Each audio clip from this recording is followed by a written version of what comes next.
الحمد لله الذي نحمده ونستعينه ونستغفره ونعوذ بالله من شرور أنفسنا ومن سيئات أعمالنا من يهد الله فلا مضل له ومن يضلل فلا هادي له أشهد أن لا إله إلا الله وحده لا شريك له وأشهد أن محمدا عبده ورسوله ولا نبي بعده اللهم صل وسلم وبارك على نبينا محمد وعلى آله وصحبه ومن والاه ومن تبعهم بإحسان إلى يوم القيامة أما بعد فيا عباد الله أوصيكم ونفسي بتقوى الله فقد فاز المتقون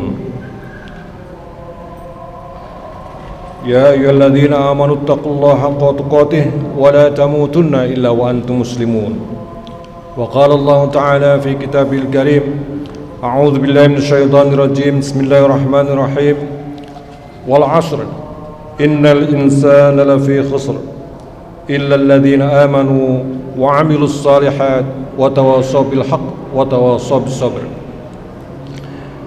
Jamaah Jumat rahimakumullah, pada kesempatan Jumat kali ini marilah kita senantiasa bersyukur kehadirat Allah atas segala nikmat dan karunia yang Allah berikan. Wabil khusus adalah nikmat kita bisa berislam, beriman dan berihsan. Dan marilah kita senantiasa bersolawat dan bersalam kepada junjungan kita Nabiullah Muhammad SAW, dan semua kita bisa mendapatkan syafaat beliau hingga akhir zaman. Jamaah Jumat rahimakumullah, pada kesempatan Jumat kali ini khatib berpesan di dalam mimbar ada kaitannya dengan pandemi COVID-19 yang sama-sama kita hadapi, yakni kita lebih memahami dan mengerti tentang prinsip isolasi dan kekarantinaan di dalam pandemi COVID-19. Sebagaimana ayat atau surah yang saya bacakan tadi, surah Al-Asr, A'udzu billahi minasyaitonir rajim, wal 'asr innal insana lafi khusr. Demi waktu asar, innal insan lafi khusr, sungguh manusia itu sungguh-sungguh dalam berada kerugian, dalam keadaan merugi. Illal ladzina amanu, kecuali mereka yang beriman, wa amilus shalihat, mereka yang mau berbuat tentang kebajikan, wa tawassaw bil haq, mereka yang mau berwasiat tentang kebenaran, wa tawassaw bis sabr, dan mereka yang mau berwasiat tentang kesabaran. Untuk itu pada kesempatan khutbah kali ini perkenankan saya menyampaikan dua wasiat utama tentang kebenaran dan kesabaran. Saudaraku sekalian, seperti yang kita ketahui bahwa sesungguhnya yang namanya COVID-19 ini mengenai semua orang, meskipun 80%-nya asimptomatis atau tidak bergejala. Dan kita ketahui bersama bahwa mekanisme penularannya belum sepenuhnya diketahui. Bahkan belum ada obat yang secara spesifik atau kausatif. Di samping itu belum ada vaksin yang memang benar-benar cespleng. Dan belum diketahui kapan pandemi COVID ini akan berakhir. Saudara sekalian, yang menarik bahwa upaya memutus rantai penularan itu hanya dalam bisa kita lakukan dengan adaptasi kebiasaan baru dan menghindari kontak dengan orang yang sakit meski tanpa gejala. Ini yang penting. Bagaimana caranya kita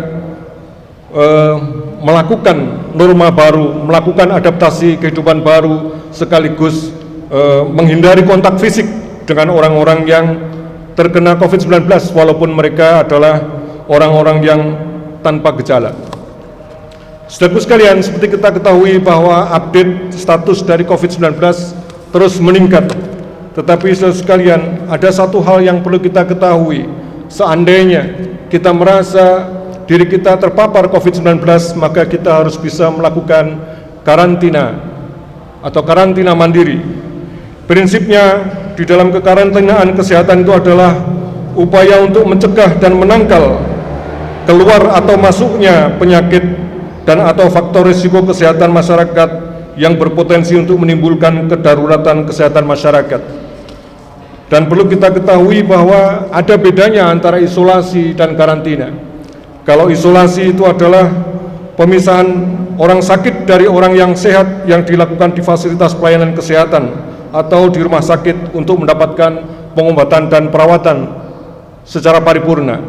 Tetapi kalau karantina itu adalah pembatasan penghuni. Karantina itu dibagi dua, ada karantina rumah dan karantina wilayah.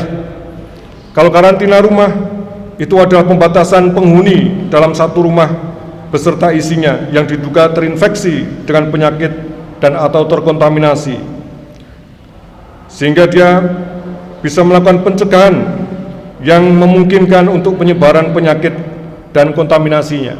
Tetapi ada juga yang perlu kita ketahui tentang karantina wilayah, yakni pembatasan penduduk dalam satu wilayah termasuk dalam wilayah pintu masuk beserta isinya yang diduga terinfeksi penyakit dan atau terkontaminasi sedemikian rupa untuk mencegah kemungkinan penyebaran penyakit atau kontaminasinya.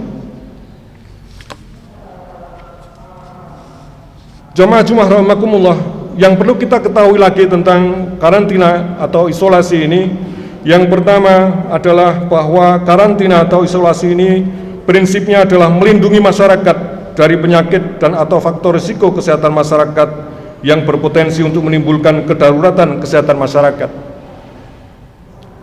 Yang kedua, mencegah dan menangkal penyakit dan atau faktor risiko kesehatan masyarakat yang berpotensi menimbulkan kedaruratan kesehatan masyarakat.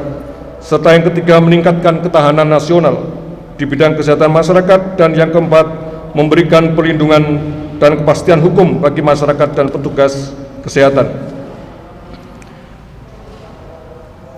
Seandainya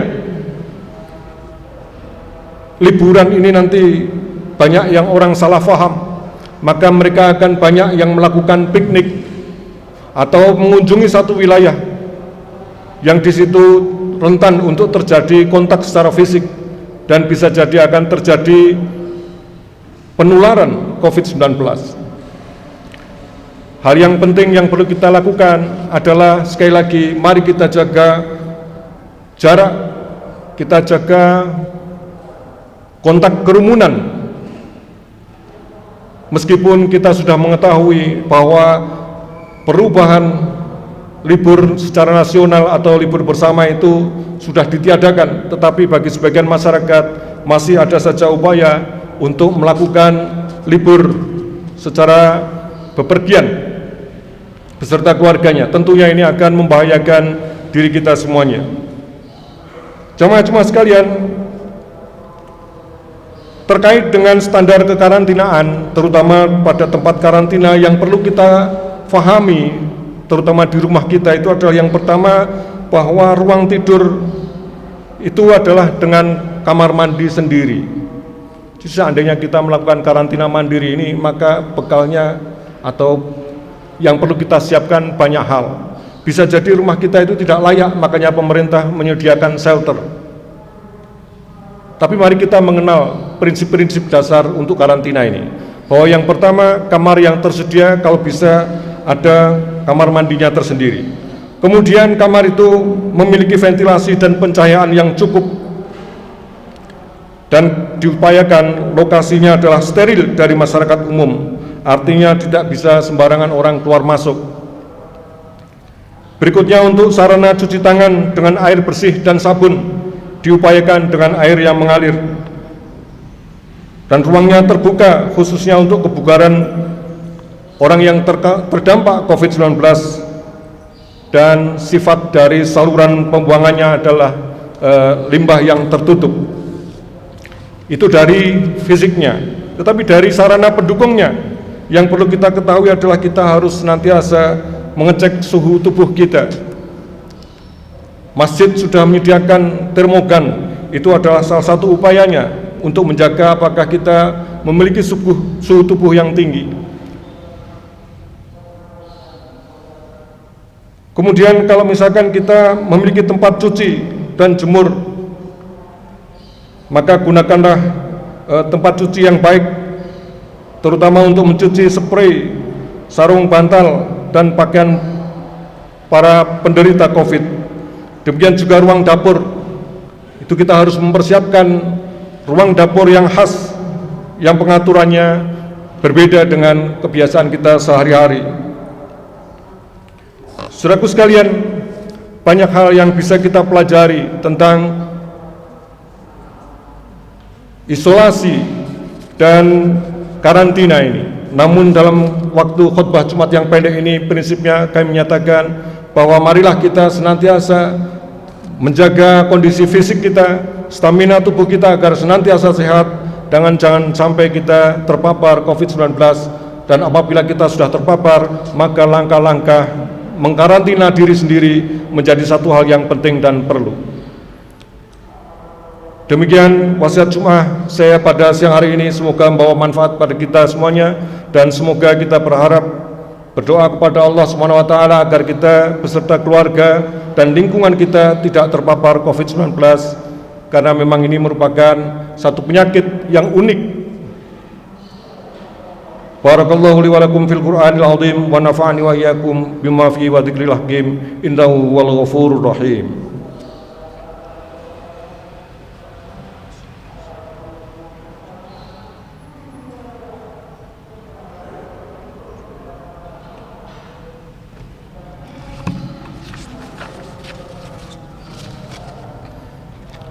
Alhamdulillah nahmaduhu wa nasta'inu wa nastaghfiruh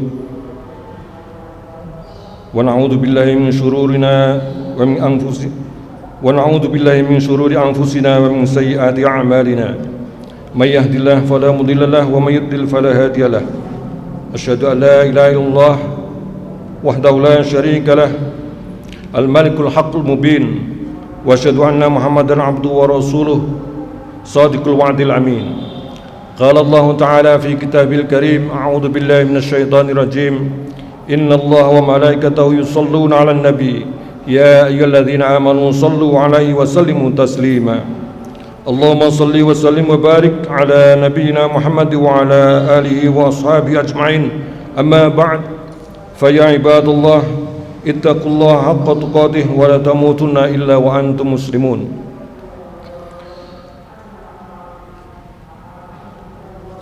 Marilah saudara sekalian, kita bermohon kepada Allah SWT, berdoa bersama agar kita senantiasa mendapatkan rahmat taufik, terutama nikmat di dalam berislam, beriman dan berihsan.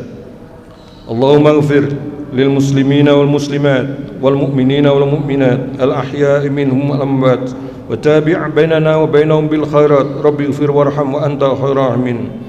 ربنا ظلمنا أنفسنا وإن لم تغفر لنا وترحمنا لنكونن من الخاسرين ربنا هب لنا من أزواجنا وذريتنا قرة أعين واجعلنا للمتقين إماما ربنا ما خلقت هذا باطلا سبحانك فقنا عذاب النار ربنا إنك من تدخل النار فقد أخزيته وما للظالمين من أنصار ربنا إننا سمعنا مناديا ينادي للإيمان أن آمنوا بربكم فآمنا ربنا فاغفر لنا ذنوبنا وكفر عنا سيئاتنا وتوفنا مع الأبرار ربنا وآتنا ما وعدتنا على رسلك ولا تخزنا يوم القيامة إنك لا تخلف الميعاد اللهم إنا نسألك توفيق أهل الهدى وأعمال أهل اليقين ومناصحة أهل التوبة وعزم أهل الصبر وجد أهل الخشية وطلب الرهبة وتعبد أهل الورع وإرفان أهل العلم حتى نخافك اللهم إنا نسألك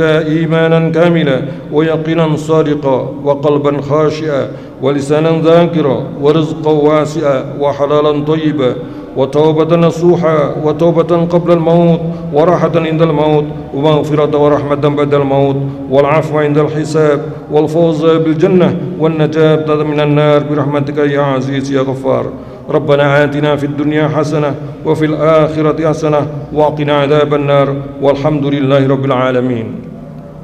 عباد الله إن الله يأمركم بالعدل والإحسان وإيتاء ذي القربى وينهى عن الفحشاء والمنكر والبغي يعظكم لعلكم تذكرون ولذكر الله أكبر.